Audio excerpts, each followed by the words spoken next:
The Green Voice. Yes, we agree. Leo nimekuja kumaliza swala hili. Uwekaji wa jiwe la msingi maana yake tunahitimisha minong'ono na maneno ambayo yalikuwa yanatuvuruga na kutuchanganya, na mengi yalichangiwa na migogoro ya kisiasa iliyokuwepo toka mwaka 2019. Ninawaelekeza, hakikisheni jengo hili limekamilika mara moja bila kusita, mara moja, na msiruhusu mtu yoyote kuingia kati kutaka kukwamisha ujenzi huu.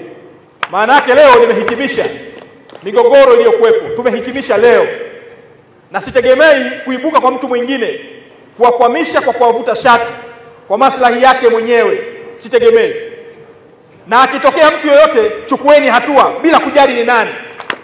Nadhani nimeeleweka vizuri. Watumishi wamechoka kuhangaika, wananchi halikadhalika wamechoka kuhangaika. Jengo nimelikagua na nimeridhika kwamba jengo hili lina viwango vya serikali ya awamu ya 6. Kwa hiyo mna wajibu wa kulisimamia, na niko tayari kutoa pongezi kwa wale wote walioanza na mchakato wa ujenzi wa jengo hili. Pongezi kwa wale wote waliochangia kuhakikisha kwamba jengo hili limefika hapa lilipofika.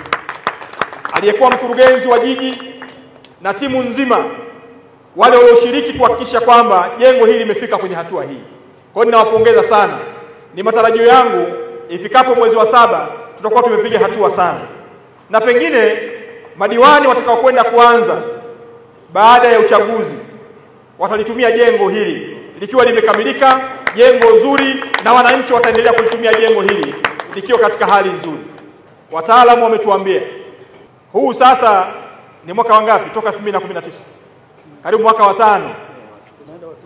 Tunakwenda mwaka wa 6.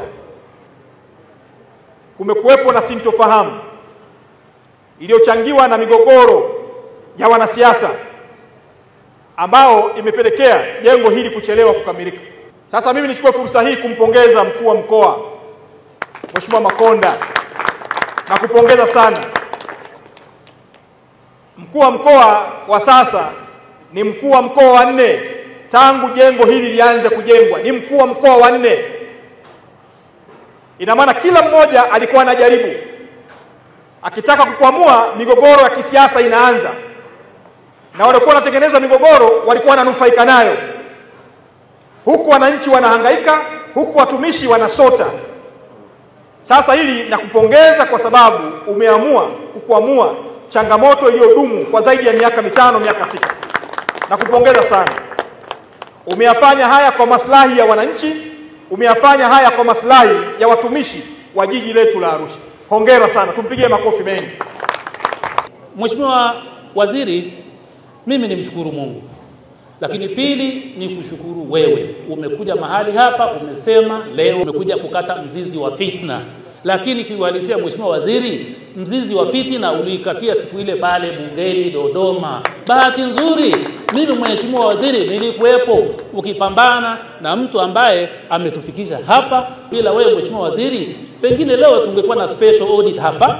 Maana yake kukishakuwa na special audit, wafanyakazi wa halmashauri watakuwa wakitafutana na hali inasimama. Kwa hiyo Mheshimiwa Waziri, mimi nikushukuru sana, nikuombe kwa Mungu, wananchi wa Rufiji sina wasiwasi nao, watakurudisha kwa kishindo, na 2026 Mheshimiwa Waziri ukirudi hapa, nina uhakika utakuwa umerudi kivingine kuja kukata tena mizizi ya fitina. Mheshimiwa Waziri, hongera sana.